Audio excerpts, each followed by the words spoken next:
Okay, so yeah, here we go. This is a review by Christina Seckert of David Huckval's Terrors of the Flesh, The Philosophy of Body Horror in Film from Film Philosophy Journal. So, here we go. Hey, Christy, what's up? Welcome in. Yeah, the moment of you being 80 seconds behind semiotics. It was the 80 seconds ago. Hi, Christy. We're reading and reviewing some random philosophy stuff. So this is actually a review of something else, but it's on a cool topic. So and it's a quick one, warm up for only 4 pages. Here we go.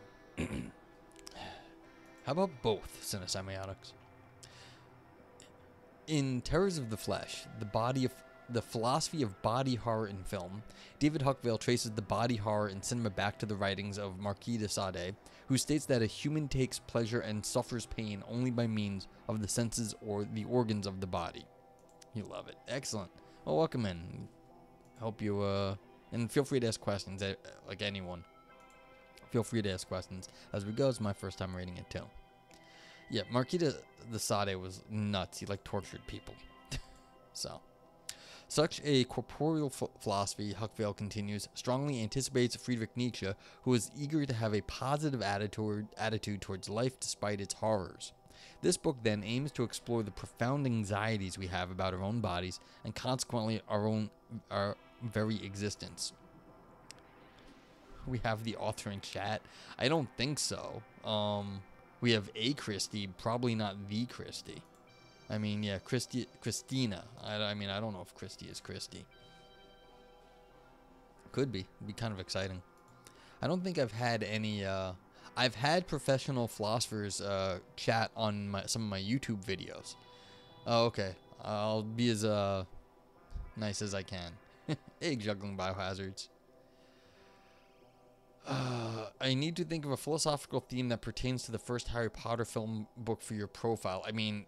I've read all the Harry Potter books, so if you have anything you want to talk about them, I know the stories, so. I mean, there's of course a bunch of what is technology in the wizarding world that's different from technology for other people, the muggles. There's the, abusive family. There's the taking a kid out of their world against the family's will, such all that stuff. So, yeah. The use of animals as, delivering mail. All sorts of fun stuff you can talk about. Anywho, keep reading this. Such a corporeal philosophy, Huckval continues, strongly anticipates Friedrich Nietzsche, who is eager to have a positive attitude towards life despite its horrors. This book then aims to explore the profound anxieties we have about our own bodies and consequently our very existence. Indeed, Huckval observes that we often talk about our bodies as though they were our possessions, contrary to our consciousness, which we consider the real us.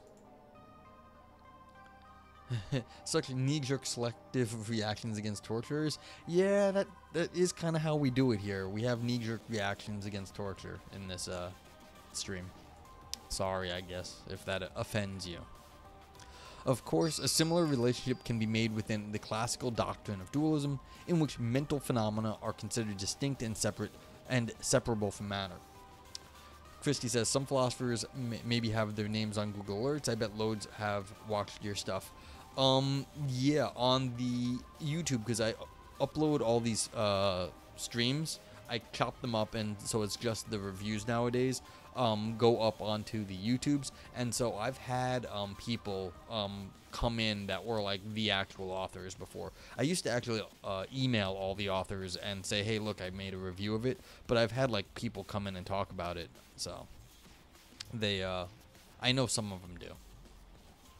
And I had one very important philosopher at one point come in, although I was talking to somebody about it, and they said it wasn't actually the very important philosopher. Apparently their wife runs their social media and does all this stuff. So their wife comes in under their name and does comment on all this stuff online. And it was kind of cool because they conversed and they clearly knew what they were talking about. So I figured it was him, but it turns out it was probably his wife, but who cares? It's think I don't quote me on this isn't end all be all. I don't quite remember. I think it was Timothy Williamson. But I don't. Like, I can't, like, at the moment, this was a while back. But I think it was Timothy Williamson. But I could be wrong. Okay.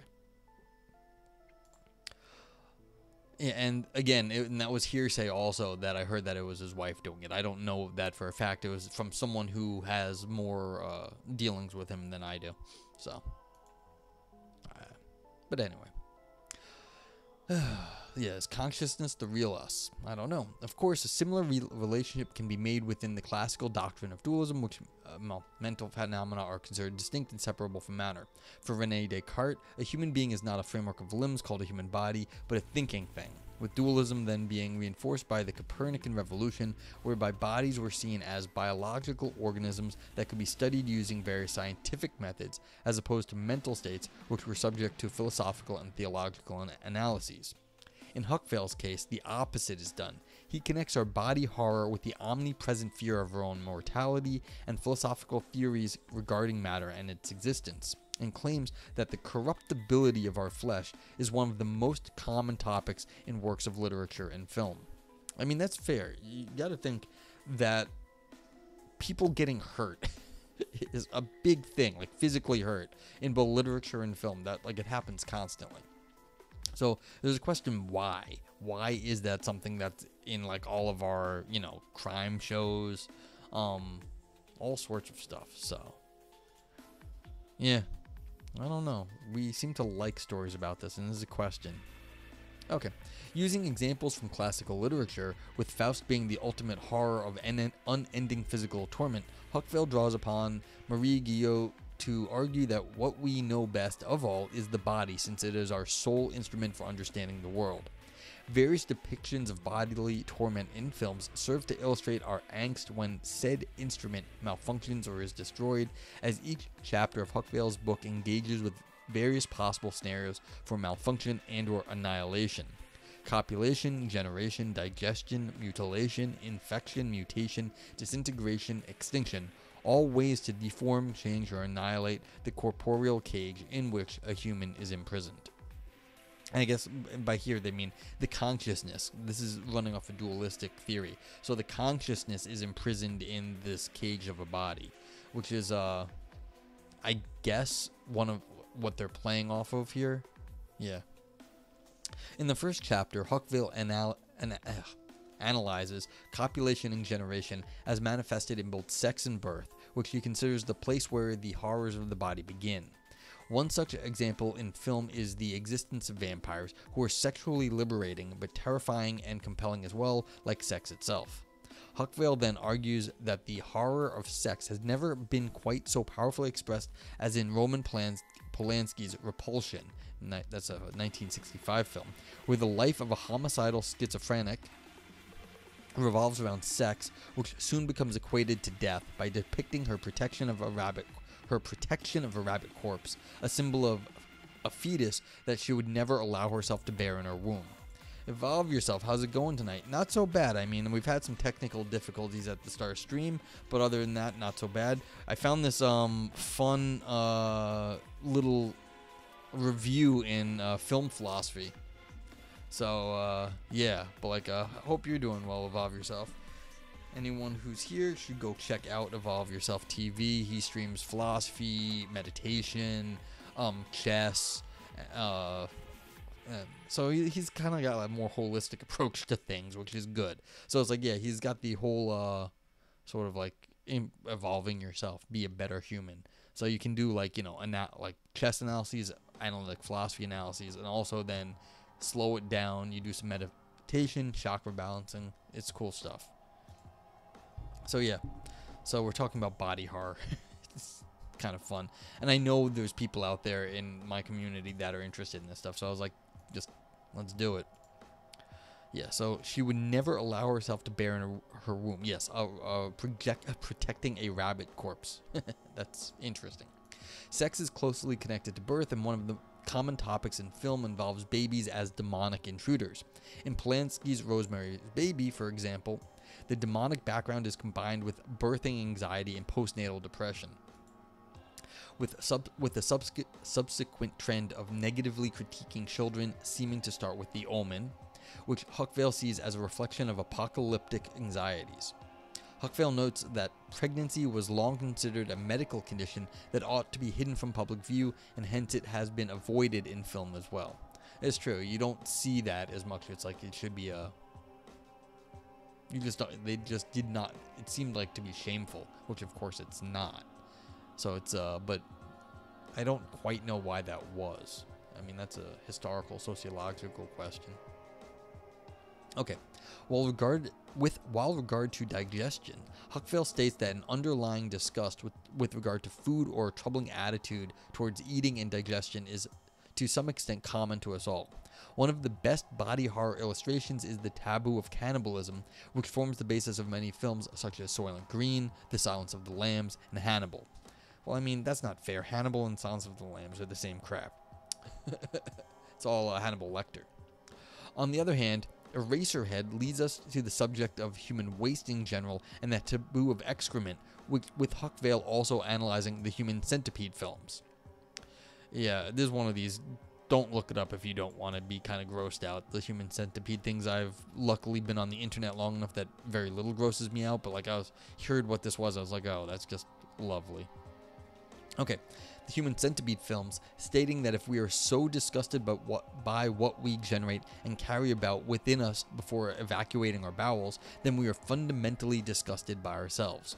By analyzing the concept of vomiting and eating too little or too much, Huckval concludes that the relationship between life, eating, and death, prey as food, is so primitive and so essential that it is to be expected that horror films will be fascinated by it. You know, that's interesting because it's like we have to eat. We have to eat something.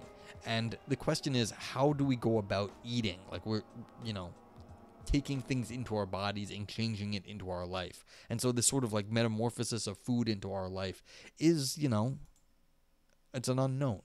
And then like, again, it turns into poop. And so like evacuating our bowels. So how does that whole thing happen? Who knows? But like, this is why you can like marshal this to get some horror out of it. Okay, mutilation via dismemberment, Huckval asserts, is a worse horror than death itself because it is the gateway to the profound existential crisis of identity. Our inner desire to maintain bodily unity is contrasted with an awareness of inevitable dissolution and corruption. The concept of mutilation is omnipresent in horror films and might seem like a quintessential property thereof. However, the author inspects a much broader idea of being trapped within our bodies, as per The Man Who Changed His Mind and Terence Fisher's The Revenge of Frankenstein. And Frankenstein must be destroyed, identifying not only the question of mind-body dualism using depictions of brain transplants, but the biggest question of all, that of personal identity. Juggling Biohazard says, movie Raw is also a good example of disgust with consumption. I don't know the movie Raw, but okay. Everyone else take note because we got film heads in chat. It seems that a key tenet of horror films is that personal identity is related to psychological rather than physical continuity, meaning that our bodies might not matter after all. Reptilian brain appeal? Yeah.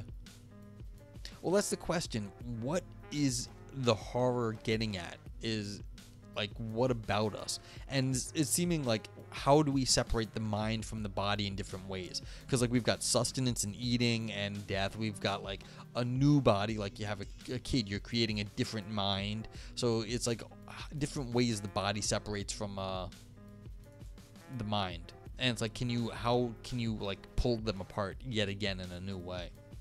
And that's an interesting question. Because if you can come up with a new way to pull apart the body and the mind, then you'll have both an interesting film and a interesting philosophy topic. Huckval also investigates the transformation of our bodies through infection or mutation. Again, something new coming into our body, something that was not part of our mind. It's like these are like sort of zombie movies too. You can think of like something like taking over your mind. One might immediately think of vampires as in the case of various adaptations of Bram Stoker's Dracula, but Huckval also pinpoints that films often depict panic and mass hysteria hysteria in the face of infectious diseases, analogous to the current pandemic. Indeed, this obsession started in the 50s and 60s when ecological issues and planetary exploration became hot topics in works of art and science, as well as being the golden eras of science fiction film, which especially investigated the possibility of alien creatures and the fear of the unknown that could spread like an infection. In the case of mutation, Huckval interprets the grim fascination with abnormal or damaged bodies as a contrast to our desire to maintain corporeal integrity or normality. The Island of Lost Souls and other adaptations of H.G. Wells display human-animal hybrids, while The Thing from Another World steps up to present a combination of infection and mutation, combining two body horror concepts at once. Such films, according to the author, exercise our biology by separating us from the other. Cinesemiotic says, I look at as the counterpoint to the film, the books, Heavens on Stars, to understand what one is to taking an introspective look that's far more concerned with the paradox I was being simultaneously spiritual cognition to being one made of rotting flesh. That was transcribed? Okay. Yeah, I mean, if you're going to look at like a psychological thing, and then it's like a psychological movie, that's one thing. But then if you're trying to pull the psychology away from the body, it's something else.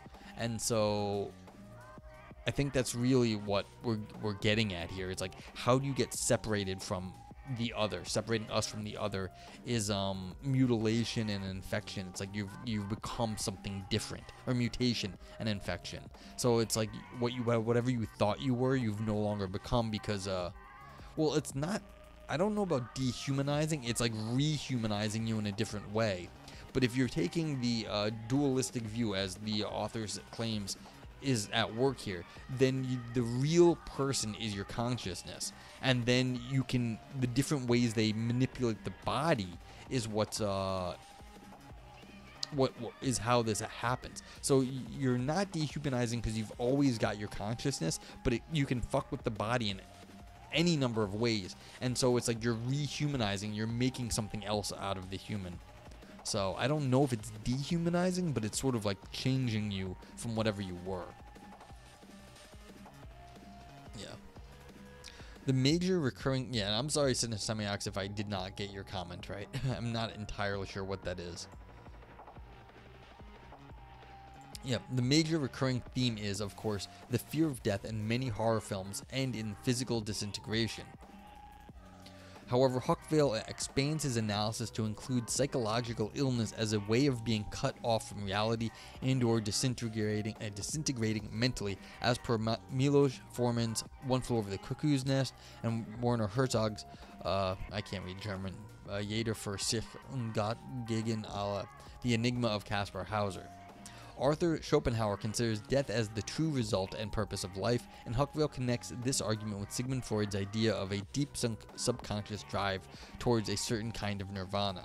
This is best exemplified by The Day the Earth Stood Still, and various other apocalyptic movies that examine not only the destruction of one individual, but which ponder the total annihilation of the human race. Indeed, for Huckval, melancholia illustrates especially well a particular state of mind where humanity is reaching its point of destruction. Oh, like the opposite of a spiritual or inspirational film. Yeah, I think that's right.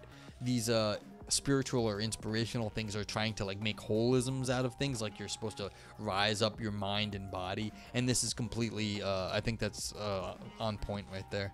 Is like this is undoing it. Physical representation of trauma, even if the trauma wasn't physical but metaphorical. Yep. I think that you get that, at least that's what I was thinking. So okay, horror films, Huckval concludes, tend more towards Schopenhauer than to Nietzsche. We are, after all, nothing more than the will to live, and by contrasting with this with annihilation, the will to live becomes even more pronounced. Huckval's Terrors of the Flesh is in the end an epitaph to Schopenhauer. Schopenhauer states that our body is given as an objective representation and as a subjective will, and hence that the world is both the will and the representation. His main goal was to reach a tranquil frame of mind, even though he was often considered a perfect example of a pessimist. Body horror and the terrors of the flesh might be superficially interpreted as a way to satisfy our animal instincts, but they could be better seen as a way of consoling ourselves and making inner peace with our own corporeal being. This book will certainly make us look not only at our bodies in a different way, but at the genre of horror as well. Okay, so that was fun. Wunderkind. Yes.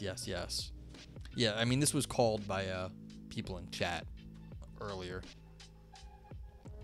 But yeah, so this was actually this was a cool paper. I completely agree. Evolve Yourself. This was, I mean, granted, it's a review of a book, but like I think the author did really well right here in reviewing some of the big philosophy ideas that are being thrown around in the book and how it actually relates to horror films. So I think this is a really well done review.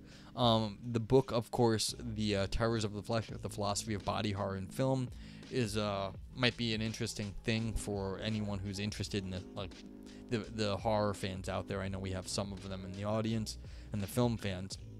But like, yeah, it's like, how does horror work? It works by taking a dualistic approach to the mind and body and then exploiting the ways that they're connected, and by breaking them down in different sorts of methods. And that's kind of what it is. So pretty cool paper. Do you have any questions, anyone out there? I don't have a huge amount to say because I think this review was really straightforward. Like, they said what they need to do. They talked about like some of the main themes of, like, digestion, having children, things that in the way our body changes stuff. And then how the body can change, then changing how it relates to the mind. Cinesemiac says, could we have the author just a little bit now or later about the difference between the relevant difference here between Schopenhauer and the nature, because I'm guilty sort of wrap them together as a set most of the time. Do I know enough Schopenhauer to do this? Who's the author of the reviewed book? The author of the reviewed book, it's Christina. Yeah, I'm sorry about the mess up. I don't have the it's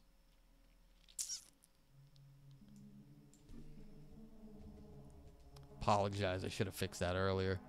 But yeah. So that's that. Yeah, so, and the question, what does Schopenhauer say? Schopenhauer is, trying to get you to be in a good relation to the world.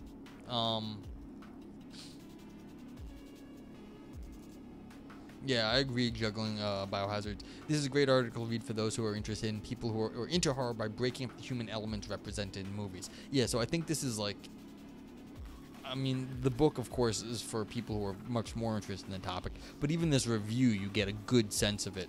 Yeah, I don't know my Schopenhauer well enough, unfortunately, to give you a good answer, Cinesemiotics, but as I understand Schopenhauer, it's like, well, what should you be doing with yourself? Is you're trying to, maximize your drives to, like, be in harmony with the world. You should be sort of, I'm trying to remember how to say this.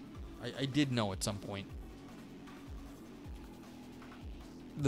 Here's the thing. The world is both the will and the representation. The will, of course, is you have a subjective will, and then the representation is how you make the world, you understand the world in relation to that, but it's both, because you're the one making that. And so, in some sense, his main goal is to reach a tranquil frame of mind. You should, relax all your... you should relax all your sort of drives so that you shouldn't be so... hyped up and like worried that you're not getting what you want. And the whole criticism against Schopenhauer was Schopenhauer didn't do this. Schopenhauer liked his material pleasures, and like he liked music, he liked different stuff. And so, oh, you want to know the Nietzsche? Okay, but like that's slightly different. But that was the whole point, is that the Schopenhauer is trying to break it apart. Okay. Oh, interesting. Evolve Yourself. Evolve Yourself says Schopenhauer believes we can use the relation of the body and mind to gain access to the noumenal realm, kind of a backdoor method. Interesting. I didn't know that was kind of what was going on there. But yeah, it's this way the body and mind relate to each other, and then that's how the world kind of is. Versus Nietzsche. Yes, yeah, I don't know enough to exactly comment on that. Let's see. How would Nietzsche go about this? See, Nietzsche would be about overcoming the world, or as you see it. It would be a historical view that you have to sort of overcome that, not get your body and mind together, but you'd have to, you know, have some sort of vision of how the world could be. So you have you know, the will that you're trying to make the world into, in some sense, to remake yourself.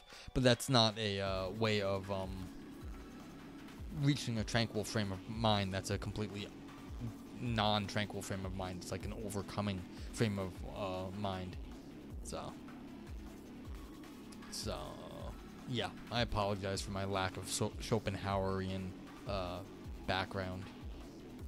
But okay, any other questions that maybe I can try to answer?